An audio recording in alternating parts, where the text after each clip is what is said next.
Hello दोस्तों, आपका हमारे यूट्यूब चैनल पे स्वागत है। आज हम लोग क्लास 12th ऑर्गेनिक केमिस्ट्री का सेकंड चैप्टर अल्कोहल, फिनॉल तथा ईथर का सेकंड लेक्चर पढ़ेंगे। और इसमें क्या पढ़ेंगे, किण्वन विधि से एथिल अल्कोहल का निर्माण। ठीक है, यानी किण्वन विधि से किस प्रकार से हम एथिल अल्कोहल का क्या करते हैं, निर्माण करते हैं। किण्वन विधि को क्या बोलते हैं, फ्रेगमेंटेशन। क्या बोलते हैं, फ्रेगमेंटेशन। ठीक है, तो किस प्रकार से एथिल अल्कोहल का निर्माण किया जाता है। एथिल अल्कोहल आप लोगों को पता होगा, जो लोग अल्कोहल एजम्प्ट करते हैं वो कौन सा अल्कोहल होता है, एथिल अल्कोहल होता है। तो किस प्रकार से किण्वन विधि से हम लोग एथिल अल्कोहल का निर्माण कर सकते हैं, आइए हम पढ़ते हैं क्या है विधि इसकी।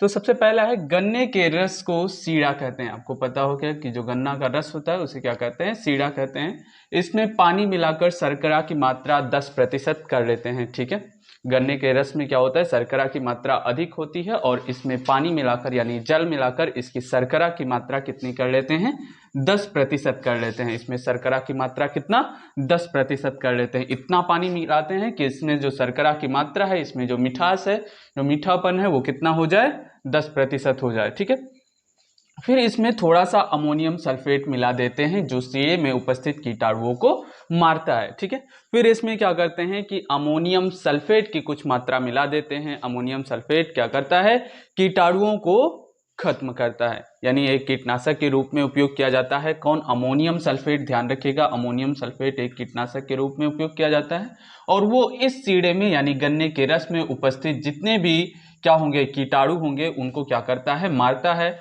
और फिर इसमें ईस्ट एंजाइम मिला दिया जाता है। ठीक है, और फिर इस विलयन में क्या मिला दिया जाता है, east enzyme. East enzyme, east आपको पता होगा ईस्ट क्या होता है। ईस्ट एक प्रकार का क्या है, फंगस है, यानी एक प्रकार का कवक है। ठीक है, पता होगा क्या है ईस्ट। ईस्ट एक प्रकार का कवक है, एक कोशिकीय, ध्यान रखना, यूनिसेलुलर फंगस है ईस्ट। ओके, तो ईस्ट एंजाइम मिलाकर विलयन को 2-3 दिन के लिए 30 से 35, ये चीज इंपॉर्टेंट है, ध्यान रखिएगा, कितने डिग्री सेंटीग्रेड पर कितना तापमान रहेगा, 30 से 35 डिग्री सेंटीग्रेड तापमान पर रख देते हैं। ठीक है, सबसे पहले क्या करते हैं कि जो आपको पता होगा, गन्ने के रस को क्या कहते हैं, सीड़ा कहते हैं। फिर इसमें क्या करते हैं, पानी मिलाकर उसमें जो शर्करा की मात्रा है उसे क्या कर लेते हैं, 10% कर लेते हैं। और शर्करा की मात्रा 10% करने के पश्चात फिर इसमें अमोनियम सल्फेट मिलाते हैं ताकि इस सीड़े में उपस्थित जितने भी बैक्टीरिया वगैरह हैं वो सभी क्या हो जाएं, मर जाएं।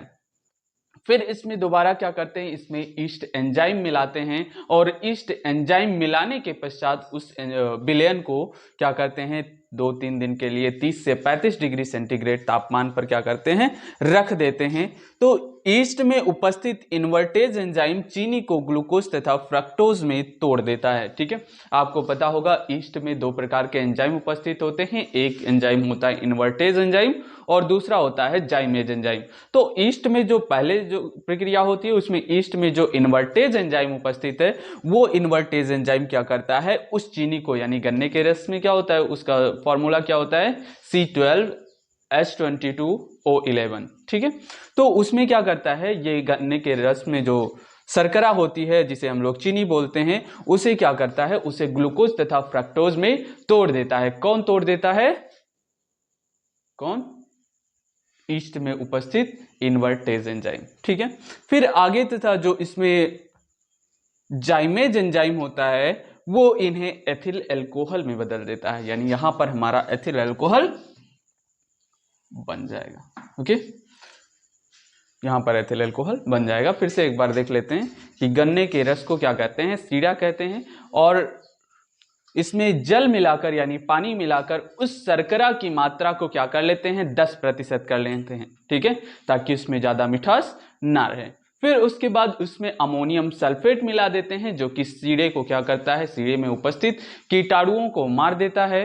फिर क्या करते हैं, उसमें ईस्ट एंजाइम मिलाते हैं और ईस्ट में आपको पता है कितने प्रकार के एंजाइम होते हैं, 2 प्रकार के। कौन कौन से, इन्वर्टेज तथा जाइमेज। तो उसमें जो इन्वर्टेज एंजाइम होता है वो क्या करता है कि इस शर्करा को तोड़ देता है, यानी इस चीनी को तोड़ देता है किसमें, ग्लूकोज तथा फ्रक्टोज में। अब इसमें जो जाइमेज एंजाइम उपस्थित होता है वो जाइमेज एंजाइम क्या करता है, उस ग्लूकोज को तोड़ देता है किसमें, एथिल अल्कोहल में। ठीक है, फॉर एग्जांपल यहां पर देखें तो यहां पर ये क्या है, ये चीनी का सूत्र है, आपको पता है ये किसका सूत्र है, चीनी का सूत्र है C12H22O11।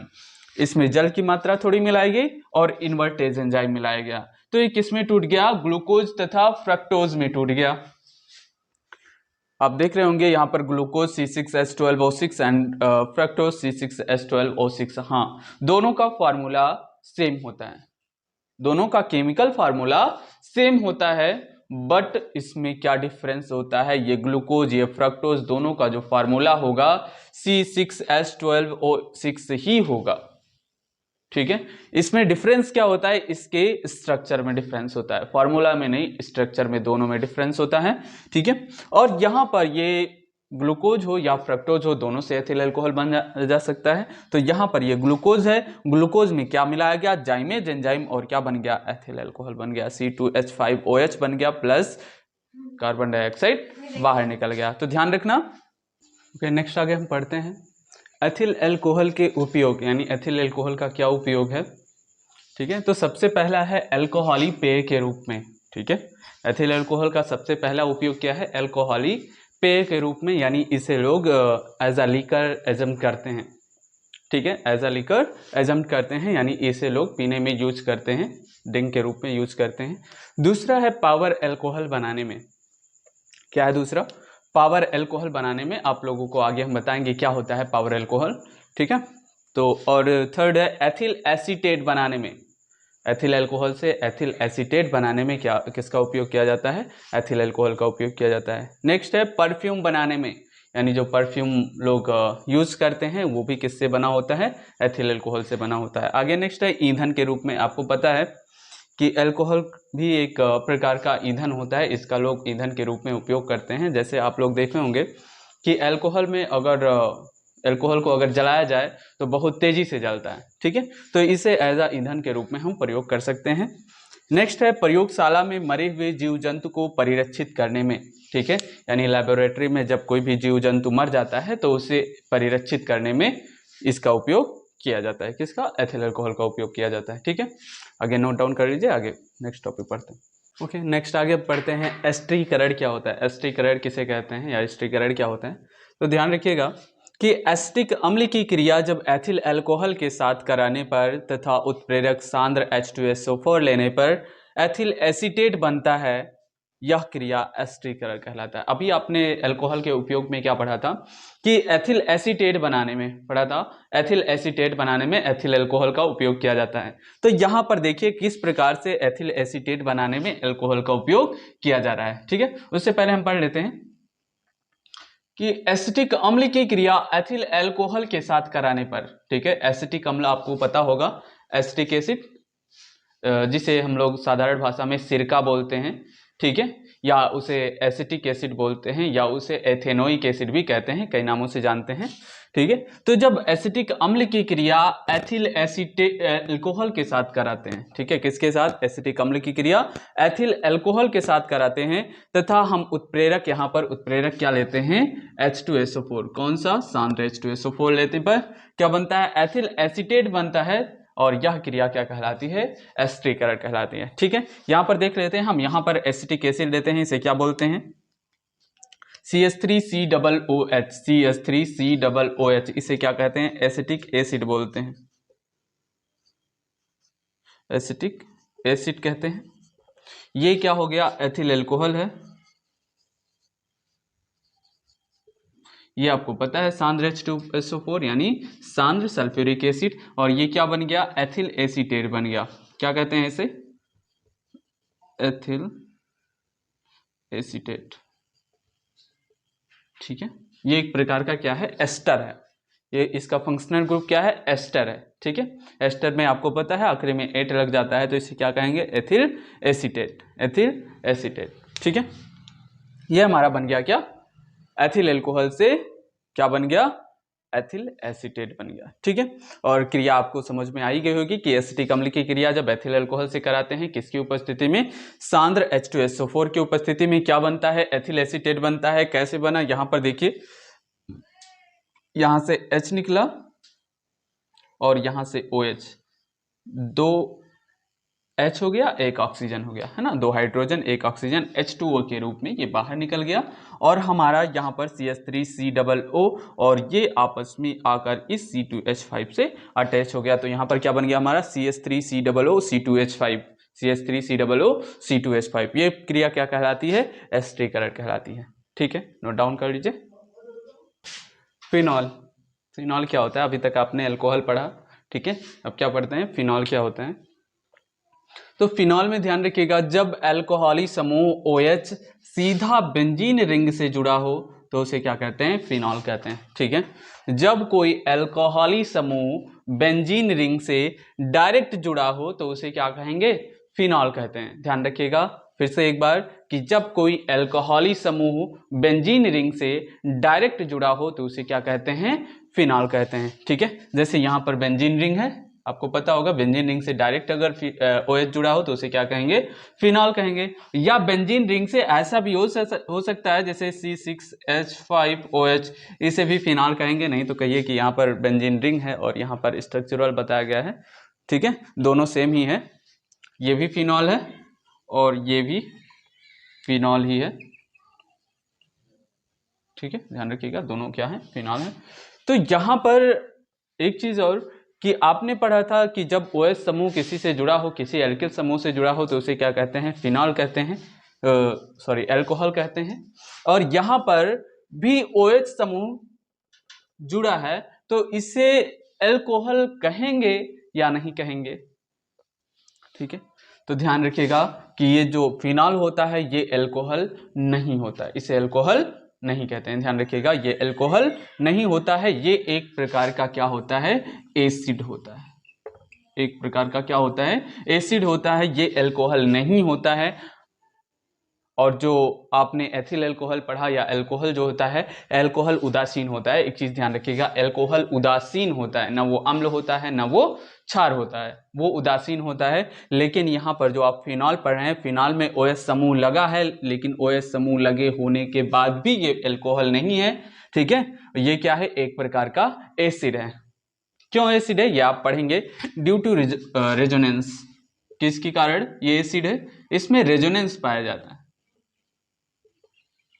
क्या पाया जाता है, इसमें रेजोनेंस पाया जाता है। इसका एक फेमस रेजोनेटिंग स्ट्रक्चर भी है बेंजीन का, ध्यान रखिएगा क्या है, इसे इस तरीके से भी लिखते हैं। ठीक है, इस तरीके से लिखते हैं, यानी यहां पर डबल बॉन्ड, यहां पर डबल बॉन्ड और यहां पर डबल बॉन्ड। लेकिन एक और तरीका लिखते हैं बेंजीन का कि जिसमें क्या करते हैं, बीच में एक ऐसे गोलेनुमा बना देते हैं। ठीक है, ये भी बेंजीन है। दोनों में क्या डिफरेंस है, यहां पर ध्यान दीजिएगा कि ये बेंजीन का रेजोनेटिंग स्ट्रक्चर है, रेजोनेंस इसमें पाया जा रहा है। रेजोनेंस का मतलब क्या है, रेजोनेंस आगे आप पढ़ेंगे।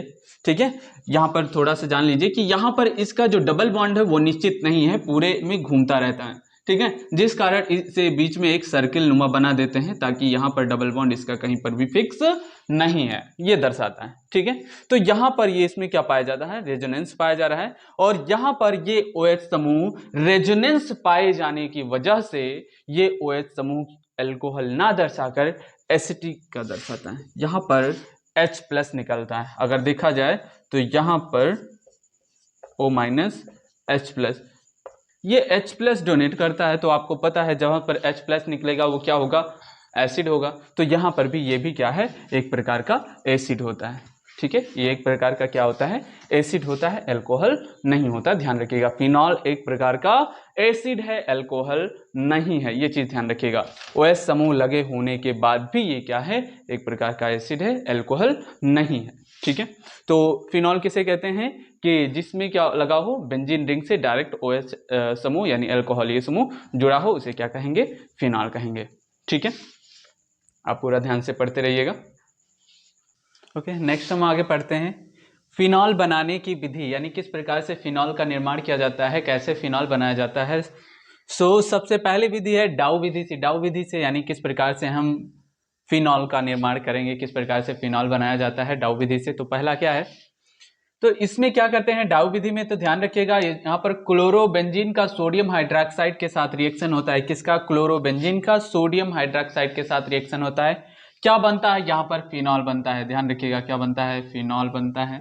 और प्लस जैसे यहाँ पर ये NaCl, यहाँ पर ये NaCl ये बाहर निकल जाता है और ये OH ग्रुप यहाँ पर आकर इस पोजीशन पर अटैच हो जाता है। ठीक है, तो ये क्या बन गया? फिनॉल बन गया। किस विधि से? डाउ विधि से। इस विधि को, ये नेम्ड रिएक्शन है, ध्यान रखिएगा जितने भी नाम वाले रिएक्शन होते हैं वो आप बिल्कुल बारीकी से समझिएगा। ठीक है, तो यहाँ पर डाउ विधि से किस प्रकार से फिनॉल बनाते हैं, तो सबसे पहला किसका? क्लोरोबेंजीन की क्रिया किसके साथ कराते हैं? सोडियम हाइड्रोक्साइड के साथ कराते हैं, तो हमारा फिनॉल बनता है और प्लस सोडियम क्लोराइड ये बाहर निकलता है। एक और इसमें, या आप ऐसे इस प्रकार से बोल सकते हैं कि क्लोरोबेंजीन की क्रिया जब सोडियम हाइड्रोक्साइड के साथ होती है तो यहाँ पर ONA यहाँ पर अटैच हो जाता है और HCl बाहर निकल जाता है। ठीक है, तो ये क्या बन गया? इसे सोडियम फिनॉक्साइड बोलते हैं। आपको पता होगा इसे क्या बोलते हैं? सोडियम फिनॉक्साइड बोलते हैं। ठीक है, और सोडियम फिनॉक्साइड की क्रिया फिर से HCl के साथ होती है, हाइड्रोक्लोरिक एसिड के साथ होती है, तो यहाँ पर H जुड़ जाता है और NaCl ये बाहर निकल जाता है, यहाँ पर ये बाहर निकल जाता है। ठीक है, तो ये दोनों रिएक्शन सेम ही हैं और एक ही जैसे हैं। ठीक है, ओके, नेक्स्ट एक और विधि पढ़ते हैं कि किस प्रकार से फिनॉल बनाएंगे। ओके, एक और विधि पढ़ते हैं फिनॉल बनाने की विधि। इस विधि में क्या पढ़ते हैं? बेंजीन डाइएजोनियम क्लोराइड को भाप द्वारा आसवन कराने पर फिनॉल बनता है। ठीक है, यानी बेंजीन डाइएजोनियम क्लोराइड का क्या भाप आसवन कराने पर क्या बनता है? फिनॉल बनता है। इस रिएक्शन में क्या देखेंगे, ये जब बेंजीन के ऊपर N डबल बॉन्ड NCl लगा रहता है तो इसे बेंजीन डाइएजोनियम क्लोराइड कहते हैं। ध्यान रखिएगा क्या कहते हैं? बेंजीन डाइएजोनियम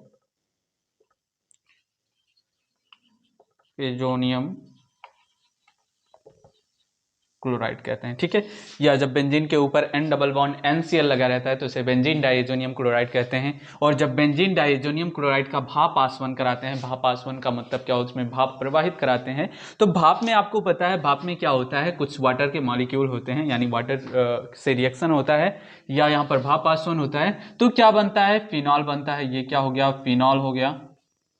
ठीक है, और प्लस जैसे यहाँ पर देखिए ये यहाँ पर 2N है तो N2 के रूप में ये बाहर निकल गया।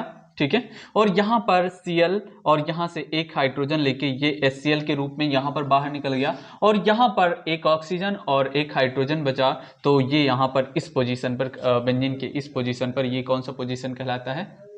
मेटा पोजीशन, यानी ये आर्थो होता है, ये पैरा होता है और ये मेटा पोजीशन होता है। तो इस मेटा पोजीशन पर ये OH जुड़ जाता है, जिसे हम क्या कहते हैं? फिनॉल कहते हैं। ठीक है, तो पहली विधि आपने पढ़ी डाउ विधि से फिनॉल का निर्माण, और दूसरी विधि आपने पढ़ी बेंजीन डाइएजोनियम क्लोराइड के भाप आसवन द्वारा किस प्रकार से क्या बनाते हैं? फिनॉल का निर्माण करते हैं। ठीक है, यानी रिएक्शन ध्यान से पढ़ते रहिएगा। ठीक है, नेक्स्ट एक और रिएक्शन पढ़ते हैं कि फिनॉल बनाने की एक और विधि का वर्णन करते हैं। नेक्स्ट एक रिएक्शन करते हैं रीमर टीमन अपक्रिया। ये अपक्रिया आप लोग पहले पढ़ चुके हैं। यहाँ पर क्या देख लेते हैं कि यहाँ पर फिनॉल की क्रिया, ये क्या है? फिनॉल है, और फिनॉल की क्रिया जब ये CH-Cl3 किसका सूत्र है? क्लोरोफॉर्म का। किसका सूत्र है? क्लोरोफॉर्म का।